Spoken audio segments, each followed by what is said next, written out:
बिस्मिल्लाहिर्रहमानिर्रहीम। Welcome students to another video lecture. आज हम लोग फ़र्स्ट ईयर के बारे में पढ़ेंगे और फर्स्ट ईयर में आज हमारा चैप्टर नंबर 2 स्टार्ट हो रहा है और जो सेकंड चैप्टर है उसका जो टाइटल है वो है बायोकेमिस्ट्री। तो बायोकेमिस्ट्री, अब ये अगर आप लोग देखें कि बायोकेमिस्ट्री, तो बायोकेमिस्ट्री जो है यहाँ पे दो वर्ड्स यूज़ हुए हुए हैं, केमिस्ट्री और बायो। केमिस्ट्री वही सेम जो आप पढ़ते हैं, chemical components and chemical processes जो कि लेबॉरेटरी में हो रहे हैं, आउटसाइड द लिविंग ऑर्गेनिज्म हो रहे हैं, वो केमिस्ट्री है। लेकिन अगर वो केमिकल रिएक्शन किसी लिविंग ऑर्गेनिज्म में हो रहे हों तो उसको हम लोग बोलते हैं बायोकेमिस्ट्री। तो इसी से साथ ही हम लोग ड्राइव कर लेते हैं इसकी डेफिनेशन। तो डेफिनेशन इसकी क्या होगी? बायोकेमिस्ट्री की definition, it is the branch of biology, branch of biology which deals with the chemical components, which deals with the chemical components and chemical processes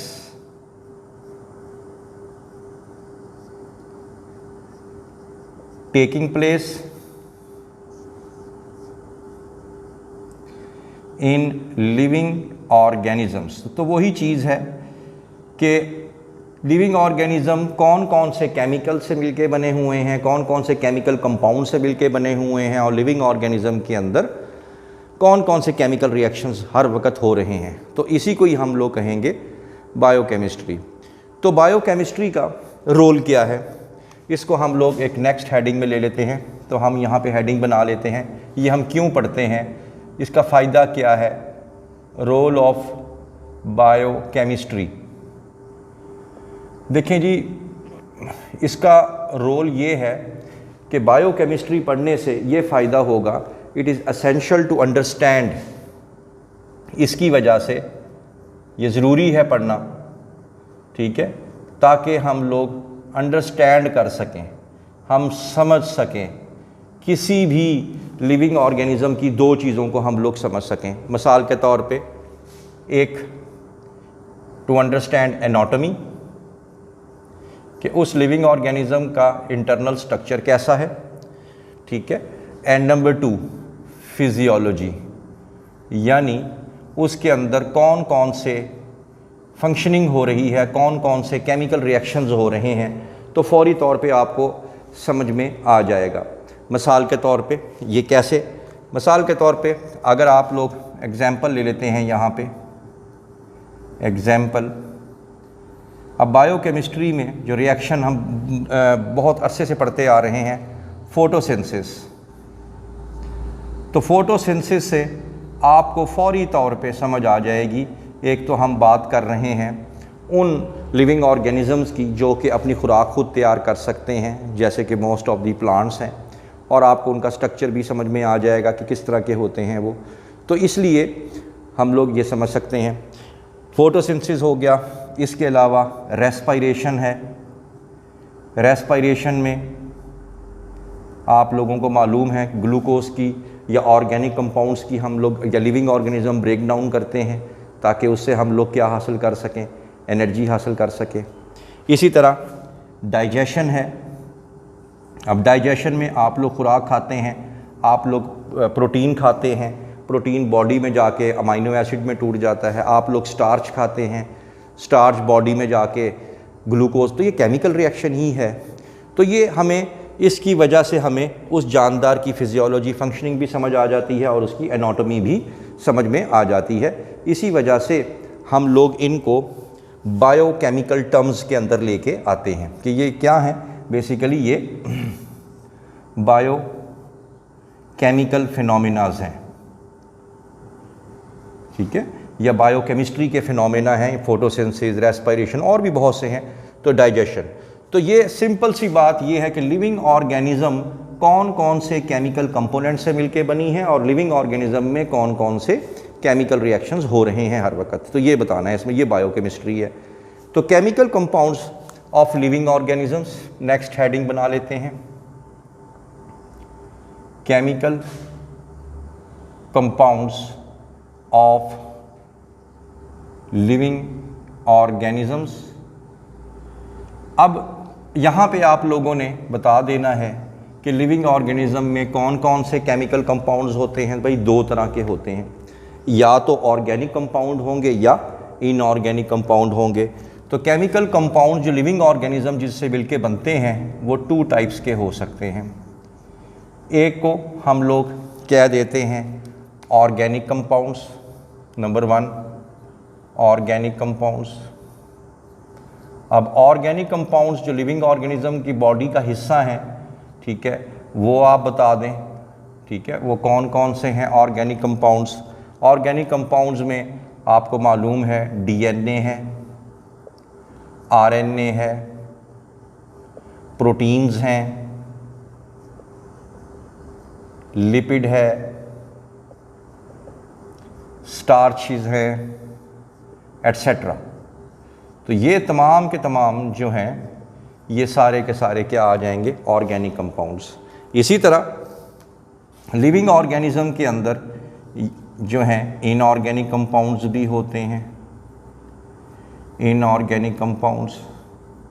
अब इनऑर्गेनिक कंपाउंड्स में आप लोग बता दें उनको कि जी इनऑर्गेनिक कंपाउंड्स के अंदर कौन कौन से आ जाएंगे। मिसाल के तौर पे वाटर है, मिसाल के तौर पे कार्बन डाइऑक्साइड है, इनऑर्गेनिक एसिड्स हैं, बेसिस हैं, एट्सेट्रा।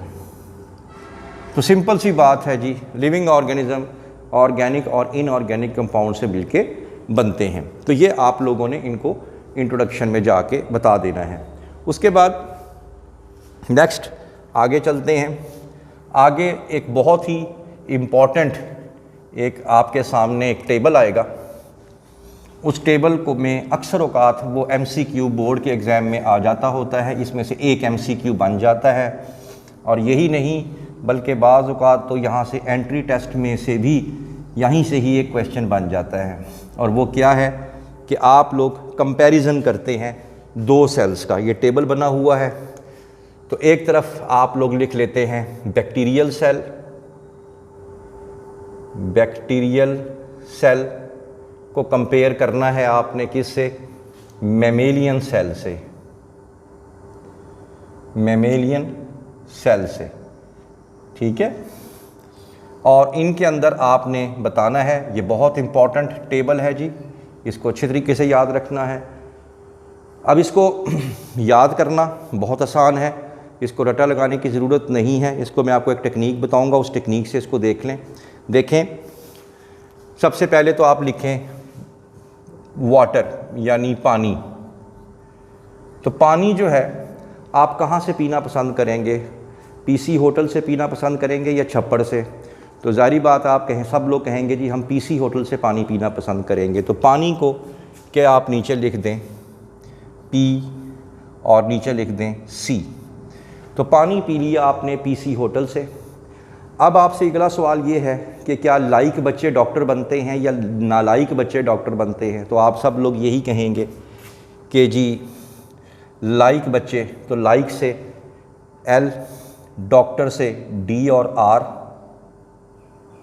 आ जाएगा, ये बता दें।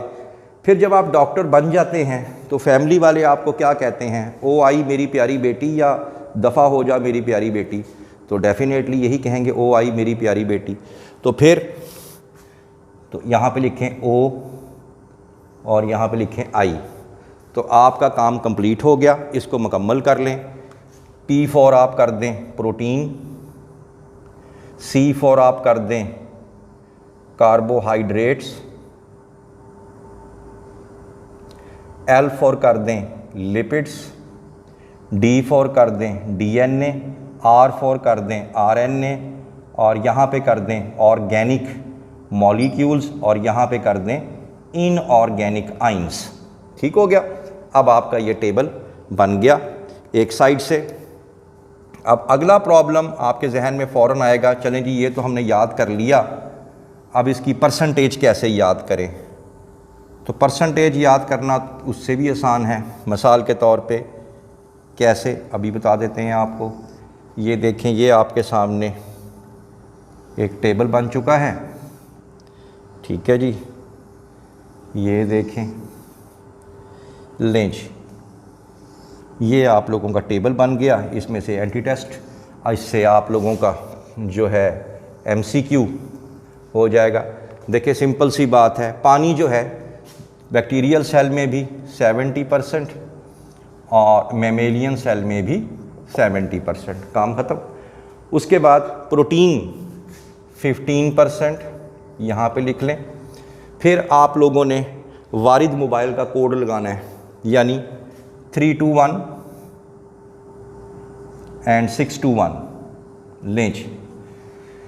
321 621 ये लें जी, आपकी एक साइड आपकी कंप्लीट हो गई। ठीक है, अब इसको मुकम्मल कर लें। 15 में 3 जमा किया तो यहाँ पे कितना आ जाएगा 18, तो ये देखें 18 आ गया। 3 में 1 जमा किया कितना आ गया 4। ठीक है, ये आप लोगों ने बता देना है। तो 3 से क्या हो जाएगा 4, 2 से क्या हो जाएगा 1 जमा कर लें 3। आखिरी जो 2 फिगर्स हैं ये एज सच आ जाएंगी 2% और 1%। आज आके आपने इस पे नज़र रखनी है बस। DNA जो है वो है 0.25%,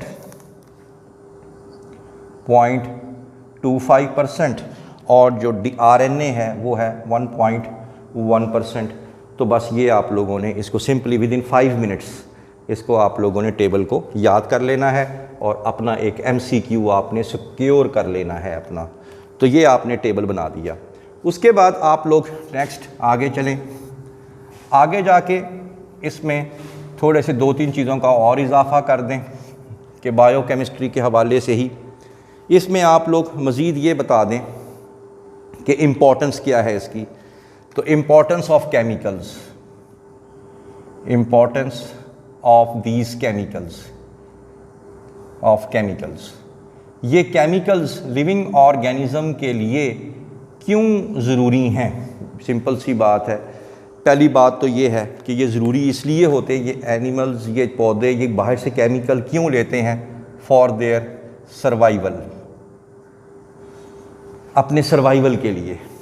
आप लोग खुराक क्यों खाते हैं, ताकि ये केमिकल्स प्रोटीन से आपको अमाइनो एसिड्स मिल सकें। ठीक है, और ये अपनी कैसे सर्वाइवल, इससे ये क्या हासिल कर लेंगे, नंबर 1 इनको हासिल करके एक तो ये एनर्जी को ऑब्टेन कर लेते हैं, अपनी एनर्जी को हासिल कर लेते हैं। दूसरा, न्यू सेल्स फॉर्मेशन, अपनी बॉडी की ग्रोथ करते हैं, अपनी बॉडी के अंदर नए सेल्स बनाते हैं। इसी वजह से हर वक्त लिविंग ऑर्गेनिज्म के अंदर कोई ना कोई केमिकल बॉडी में जा भी रहा होता है, केमिकल कोई ना कोई बाहर आ भी रहा होता है। इसी वजह से हम कहते हैं कि these are the ceaseless activities.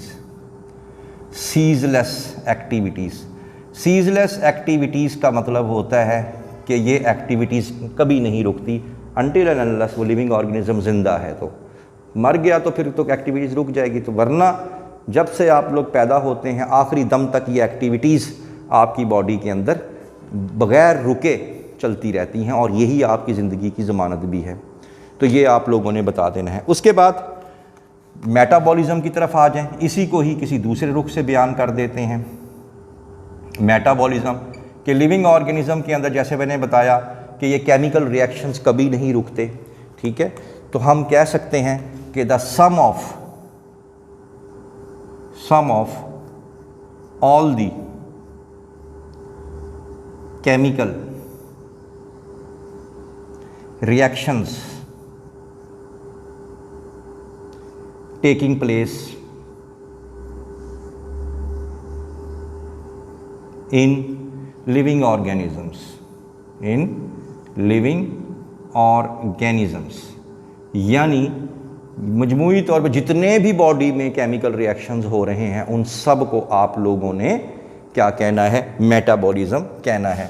Simple सी बात है, और ये कभी भी नहीं रुकते, जब तक वो ज़िंदा है तो वो नहीं रुकेंगे।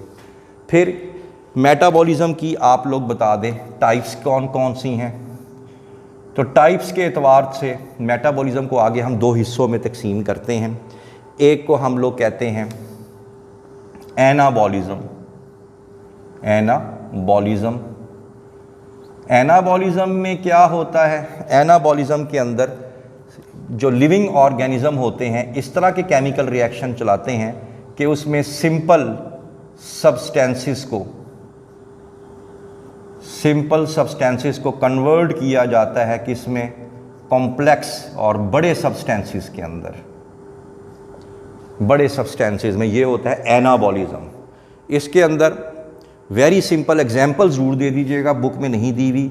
आप लिख दें कि 6 कार्बन डाइऑक्साइड प्लस 12 H2O, दोनों मिलके, दोनों छोटे मॉलिक्यूल्स हैं, मिलके एक बड़ा मॉलिक्यूल या कॉम्प्लेक्स मॉलिक्यूल बना देंगे, C6H12O6 plus 6O2 plus 6H2O। तो अगर आप यहाँ देखें इसके अंदर क्या हुआ कि carbon dioxide smaller molecule, water एक स्मॉलर, दोनों मिलके एक बड़ा मॉलिक्यूल बन गया। तो आपकी बेसिकली कंसंट्रेशन कहाँ पे आई, यहाँ पे आई। तो ये छोटे मॉलिक्यूल मिलके एक बड़ा मॉलिक्यूल बन गया, तो ये एनाबॉलिक रिएक्शन हो गया, ठीक है। और आम तौर पे, नॉट एवरी टाइम, आम तौर पे ये एक एंडोथर्मिक रिएक्शन होता है। जनरली ये एंडोथर्मिक रिएक्शंस होते हैं। एंडोथर्मिक का मतलब कि ये एनर्जी इनको देनी पड़ती है या ये एनर्जी ये एब्जॉर्ब करते हैं, तब ये रिएक्शन प्रोसीड होता है, ठीक है। ये एंडोथर्मिक है, ये एब्जॉर्ब करते हैं एनर्जी। इसी के ऑपोजिट आप लोगों के सामने आ जाएगा कैटाबॉलिज्म। तो कैटा मीन काटना, ठीक है। कैटाबॉलिज्म यानी ये उसका उलट हो जाएगा। इसके अंदर क्या होगा, इसमें ये हो जाएगा कि जो कॉम्प्लेक्स सब्सटेंसेस हैं वो किस में कन्वर्ट हो जाएंगे, सिंपलर सब्सटेंसेस में, ठीक है। इसकी भी एग्जांपल दे दें। ऊपर एग्जांपल आपने दी थी फोटोसिंथेसिस की, यहाँ एग्जांपल दे दें रेस्पायरेशन की, ठीक है। तो ये रेस्पायरेशन की आप दे दें, इसको उलट कर दें इक्वेशन को, जैसे C6H12O6 प्लस O2, तो ये क्या बन जाएगा, कार्बन डाइऑक्साइड प्लस वाटर, वही चीज़ें वापस मिल गई, प्लस आप लोगों को क्या चीज़ मिल जाएगी, एनर्जी। इसी वजह से आम तौर पे जो कैटाबॉलिज्म होते हैं ये एक्सोथर्मिक रिएक्शंस कहलाते हैं। ये एक्सोथर्मिक होते हैं, यानी इनसे एनर्जी रिलीज़ होती है, और आप लोग ये देख सकते हैं ये एनर्जी जो है यहाँ से क्या हो चुकी है, रिलीज़ हो चुकी है। तो भाई एनाबॉलिज्म और कैटाबॉलिज्म दोनों को मिला के क्या बोलना है हमने, मेटाबॉलिज्म। आखिर पे जाके आपने इसको क्लोज़ करना है, और क्लोज़ कैसे करेंगे, अब आप लोगों ने सिर्फ ये बताना है कि लिविंग ऑर्गेनिज्म के अंदर, जैसे अभी आपको थोड़ी देर पहले मैंने बताया कि ये सीजलेस एक्टिविटीज़ होती हैं। तो एनाबॉलिज्म हो चाहे कैटाबॉलिज्म हो, ये बॉडी में हर वक्त चल रही होती हैं। ये सीजलेस एक्टिविटीज़ होती हैं, रुकती नहीं है जब तक लिविंग ऑर्गेनिज्म ज़िंदा है। और साथ साथ ये भी बता दें कि ये वेल कोऑर्डिनेटेड होती हैं। कोऑर्डिनेटेड यानी वेल कोऑर्डिनेटेड का मतलब है ये है कि इसका मतलब ये नहीं है कि लिविंग ऑर्गेनिज्म सिर्फ एनाबॉलिज्म हो रहे हैं तो कैटाबॉलिज्म नहीं हो रहे हैं, या कैटाबॉलिज्म हो रहे हैं तो एनाबॉलिज्म, दोनों चीज़ें सेम लेवल पे चल रही होती हैं। इक्वलेंट होम्योस्टैसिस मेंटेन रहती है, यानी एनाबॉलिज्म भी साथ साथ हो रही होती है और कैटाबॉलिज्म भी साथ साथ हो रही होती है, तो रिएक्शन चल रहे होते हैं। इसके साथ साथ आप ये भी बता दें कि लिपिड्स हो गए, कार्बोहाइड्रेट्स हो गए, ठीक है। ये देखें, अब लिपिड्स भी एक ऑर्गेनिक मॉलिक्यूल है, ये भी एक ऑर्गेनिक मॉलिक्यूल है। प्रोटीन हो गए, इनकी भी आपस में इंटर कन्वर्जन भी चल रही होती है, इंटर कन्वर्जन भी चल रही होती है, ठीक है। यानी हो सकता है कि ये जो है आपस में लिपिड जो है वो कार्बोहाइड्रेट में कन्वर्ट हो रहा हो, ठीक है, और ये भी हो सकता है कि कार्बोहाइड्रेट प्रोटीन में कन्वर्ट हो रहा हो सकता है प्रोटीन कार्बोहाइड्रेट में भी कन्वर्ट हो रहा हो, लिपिड में भी कन्वर्ट हो रहा हो सकता है लिपिड प्रोटीन में कन्वर्ट हो रहा हो सकता है प्रोटीन लिपिड में।